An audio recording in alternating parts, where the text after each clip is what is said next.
A Psychological Study of Sycophancy by L. Clark M.D. A Summary and the Unconscious. This document synthesizes a 1934 psychoanalytic study that examines the condition of sycophancy, defined not as simple flattery but as a form of social parasitism rooted in deep-seated developmental issues. Through an exhaustive case study of a young man referred to as Dick, the analysis posits that this character type stems from a libido fixation at the earliest oral stage of development, characterized by a persistent identification with the mother. This fixation manifests as an oral character formation, where the individual expects the world to provide for all needs without personal effort, a core trait summarized as the desire to get something for nothing. The study argues that this fundamental dependency and weak ego structure prevents the successful navigation of the Oedipus complex. In Dick's case, this results in a passive, subject-homoerotic orientation, with repressed erotic desires directed toward the father. The central emotional conflict presented is a profound and ambivalent antagonism toward the father, who is seen as the frustrating agent denying the son's narcissistic and oral cravings. This conflict is interpreted as a displacement of the original weaning trauma from the mother. The individual's weak ego, unable to manage reality or instinctual demands, adopts a severe, punitive, superego with which it maintains a hostile, rather than cooperative, relationship. The study concludes that traditional interventions like punishment or moral persuasion are ineffective and potentially harmful, as they fail to address the underlying psychic structure. Psychoanalysis is presented as the only therapeutic approach capable of providing a more hopeful prognosis. By allowing the patient to re-experience and understand these repressed developmental conflicts within the analytic transference, the ego can be strengthened, enabling a better adaptation to reality. The study presents evidence of modest post-analytic improvement in the subject, positioning psychoanalysis as a crucial tool for understanding and treating sycophancy and related social psychological disorders. 1. Introduction: Psychoanalysis and the social parasite. The study positions itself within the expanding province of psychoanalysis, moving beyond classical neuroses to address social disorders and character formation flaws. It focuses on a specific type of individual, one who, despite intellectual maturity, remains in a dependent state, fails to develop a sense of responsibility, and becomes a social parasite, or sycophant. The problem: such individuals have historically been a challenge for parents, educators, and physicians, who lacked an understanding of the deeper unconscious forces at work. The prevailing view was often pessimistic, seeing incarceration or social decline as the only outcomes. The study's aim: to provide a detailed psychoanalytic interpretation of a single case to illuminate the genetic causes that underlie sycophancy. The goal is to detail the successive points of fixation and arrest in the individual's emotional development. 2. The case of Dick, a portrait of the sycophant. The central subject, Dick, is a man in his late 20s who embodies the sycophantic character. His personality is marked by a stark contrast between a highly polished, charming exterior and an underlying inactivity and irresponsibility. Superficial charm and perceived potential. Dick presents an immaculate and impressive facade that wins him admiration and influence. Appearance: he is handsome, well-dressed, and poised, with clear-cut features that suggest the immaculateness of the man in the collar advertisements. Demeanor: he possesses a perfect calm of confidence and freedom, is an engaging conversationalist, and exhibits a suave smoothness that makes him popular with both men and women. Influence: his sophisticated air and apparent wisdom give him significant influence over his peers, who look up to him almost as an ideal, a prince whose favor they would try to hold. He is perceived, initially, as a natural leader. Behavioral patterns: a study in contradiction. Beneath the surface, Dick's character is defined by a refusal to engage in constructive effort and a tendency to subtly undermine rules and the sincerity of others. Promise without action: Dick frequently expresses interest in and offers cooperation on constructive projects but never follows through. His promises drift heedlessly into oblivion, like construction equipment left to rust by the roadside. Mockery of sincere effort: he uses lightly sarcastic wit to belittle the work of others, making earnestness seem like naive stupidity. This behavior earns him laughs but fosters shame in those who are genuinely trying. Covert manipulation: he avoids direct conflict, preferring to write apologetic notes after outbursts of anger. He slyly arranges to get out of responsibilities, such as reading aloud, while implying he was simply not asked. Instigator of rebellion: Dick acts as a gang leader plotting petty raids. He does not perform the dirty work himself but is the moving force behind it, using his sophisticated mocking to incite others to break rules, such as organizing poker games or raiding the icebox. He cleverly emphasizes evils and grievances to lash others into action. Financial irresponsibility and dependency. Dick's core character is most clearly revealed in his personal and financial affairs, which are characterized by a desire for luxury without effort and a reliance on others to resolve the consequences. Craving for luxury, he has an insatiable desire for expensive comforts, a fine apartment, silver ornaments, and travel, stating, "Having always had it, I have always thought I should maintain it." He equates these possessions with importance, admitting, "I've placed a lot of dependence on such things and not enough on what I was really able to do." Chronic debt and deception. Despite holding jobs with comfortable salaries, his spending invariably plunges him into debt. He borrows heavily from friends with false promises of repayment and resorts to sly tricks to gain time, before ultimately relying on his father to extricate him. Manipulating dependency. He creates situations that force others to care for him. For example, he uses his allowance for luxuries, leaving no money for laundry, and then presents the problem to others with the implicit question, "What are you going to do about this fix I'm in?" This is done with the suave assurance and haughty finesse of the confidence man. 3. Psychoanalytic interpretation of sycophancy. The study provides a detailed Freudian analysis of Dick's character, tracing his behaviors to fixations and unresolved conflicts in his early psychosexual development. The oral character formation. The foundational diagnosis is that Dick is fixated at the earliest stage of development, the oral phase. His entire attitude toward the world mirrors that of a nursling at the mother's breast.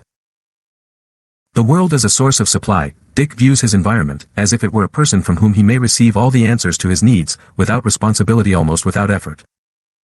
This reflects the infant's passive reception of nourishment and comfort. The pleasure principle. He operates entirely on the pleasure principle, which demands immediate gratification. He cannot postpone satisfaction, cashing a bad check for luxuries today while assuming someone else will solve the problem tomorrow. Narcissistic defenses. His possessions and luxurious surroundings are not signs of accomplishment but protections and supports for a weak ego. They artificially create a sense of omnipotence to compensate for his lack of real strength and to ward off fears of being alone. Core desire. This formation is crystallized in the recurring theme of wanting to get something for nothing, the defining characteristic of his oral fixation. Unresolved Oedipal conflict and ego weakness. Dick's development was arrested before the successful resolution of the Oedipus complex, leaving him with a weak ego and persistent infantile attachments. Continued mother identification. The analysis concludes that Dick still maintains an unconscious identification with mother. This is evidenced by his softness and lack of forceful aggressiveness, his preference for non-demanding married women who act as mother substitutes, and his own stated desire to have everything as I once had it at home. Failure to meet the Oedipus situation. He was unable to resolve the Oedipal conflict. Instead of identifying with the father and developing mature heterosexual desires, his weak ego regressed. His heterosexual urges are described as weak and highly diluted with narcissistic aims. He can only engage in intercourse when his inhibitions, and fear of the father/superego, are lowered by alcohol. Weak ego. His ego lacks the strength to mediate between his instinctual demands and the requirements of reality. It has not developed through reality testing and experiencing, and remains fearful of standing alone, clinging to external supports. The centrality of the father conflict. While the root issue is the mother identification, the most visible emotional turmoil in Dick's life revolves around his father. This conflict is interpreted as a displacement of earlier issues. Aspect of conflict. Psychoanalytic interpretation. Resentment of father. The father is resented for refusing to provide unlimited funds and for expecting Dick to work. This is seen as a reenactment of the weaning process, with the father taking the role of the frustrating mother who withdraws the breast. Dick feels his father was the first to cross me and he is still doing it. Ambivalence. Dick displays a classic ambivalent attitude.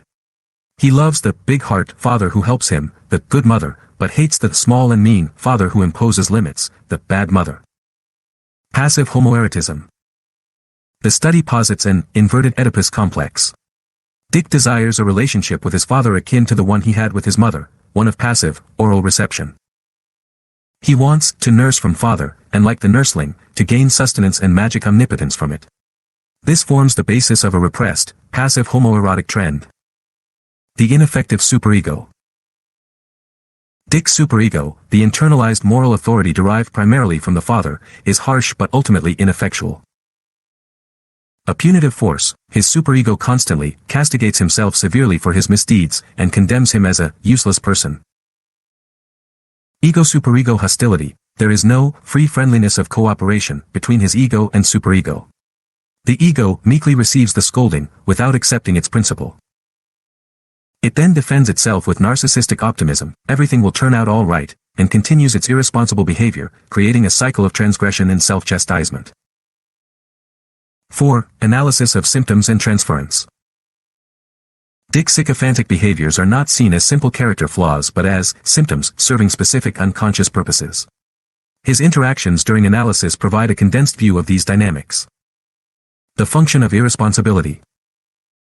Maintaining infantile omnipotence, his lifestyle allows him to retain the magic, narcissistic, omnipotence associated with the breast relationship. Discharging sadism, his transgressions serve to discharge sadistic feelings against the father, as evidenced by statements like, "I threatened father that I would go out and borrow money." Retreat from reality, the symptoms provide a retreat from the painful or fearful aspects of reality. Atonement for guilt, the analysis suggests that his constant misdeeds may provide a conscious reason for a deeper, unconscious sense of guilt stemming from sadistic fantasies about his parents, allowing him to seek punishment to atone. Transference in the analytic setting. Dick's relationship with the analyst, the transference, perfectly mirrors his core conflicts. Oral demands, he wishes the analyst would give him a ready solution for the difficulty, demonstrating his desire to passively receive a cure. Ambivalence, he displays a powerful ambivalence, swinging between hostility and attachment. Negative transference, he projects his antagonism toward his father onto the analyst and the sanatorium, rebelling against rules and restrictions. Positive, homoerotic, transference, he also projects his desire for love from the father onto the analyst. This attachment is what keeps me here. The skunk dream, a dream is reported in which the analyst is represented by a skunk that is both pleasant and foul-smelling. Dick tries to escape it but also seems to wish it would follow him. This is interpreted as representing his ambivalence. He likes the analyst as a person but finds the disagreeable reality of the interpretations repellent, while also unconsciously desiring a homo-erotic closeness. 5. Prognosis and therapeutic recommendations. The study evaluates potential treatments for Dick's condition, concluding that only psychoanalysis offers a path toward meaningful change. Critique of alternative treatments.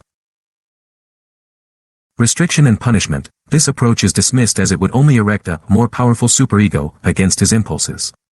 The study warns that further blocking of his current outlets could lead to a deeper retreat within a symptom formation, such as dipsomania, alcoholism, or paranoia. Moral persuasion, winning him over, is also deemed futile. His ego is too weak to sincerely accept the attitudes of reality, and his narcissism would resist any active, guiding influence. The role of psychoanalysis. Psychoanalysis is presented as the only method that addresses the root cause of the problem. Goal: the aim is not to give up the narcissistic character entirely but to strengthen the ego. This is achieved by allowing the ego to become aware of the repressed cravings and re-experience developmental conflicts with the analyst's supportive, non-judgmental presence. Mechanism: through this process, the ego gains power from self-knowledge and from closer contact with reality. This allows it to merge some object libido, outward-directed energy, with narcissistic gratification, leading to a better adaptation to life's demands. Post-analysis outcome: the study notes a significant, if modest, success. 2 years after his analysis was discontinued, Dick had kept continuously employed in one position and had repaid several $100s in debts, a notable advancement for him. 6. Conclusion: Sycophancy, homoerotism, and psychoanalytic potential. The study concludes by framing sycophancy within a broader psychoanalytic theory of character and sexuality, championing the therapeutic potential of its approach. Defining the subject homoerotic, Dick is classified as a subject homoerotic, a type defined by fixation on the maternal identification and a corresponding lack of desire for external objects, object cathexis. This narcissistic state is contrasted with the object homoerotic, who directs their desire outward. Challenging biological determinism, this psychoanalytic view is explicitly contrasted with the theories of Magnus Hirschfeld, who argued that homoerotism was a fixed biologic pattern unchangeable by therapy. The author sides with Freud and Ferenczi, contending that psychoanalysis can indeed modify these structures, potentially converting a subject-homoerotic into an object-homoerotic. The promise of psychoanalysis. The paper concludes with a strong endorsement of psychoanalysis as the only therapeutic agency at present to which we may look for a more hopeful prognosis in sycophancy as well as other social problems. It offers a raison d'etre for these conditions and illuminates a path toward their treatment. Unconscious motivations and processes from the article. The article details the psychoanalytic understanding of the sycophant's, Dick's, behavior, attributing his difficulties to specific unconscious impulses and developmental arrests. Unconscious motivations and impulses. The core unconscious drivers stem from very early stages of development. 1. Oral cravings and character formation. Dick's general attitude towards the environment is as if it were a person from whom he may receive all the answers to his needs, almost without effort. This suggests a oral character formation. The oral trend is expressed in the person who regards the world as owing him a living. He is only meant to take in the means for comfort and happiness. 2. Narcissistic needs. He requires narcissistic comforts and possessions as protections and supports. His weak ego needs continued assurance that it is loved and cared for adequately. He seeks a narcissistic reward without a proportionate expenditure of effort, the desire to get something for nothing. 3. Magic omnipotence. Dick attempts to give himself, artificially, a sense of omnipotence to compensate for his lack of real strength.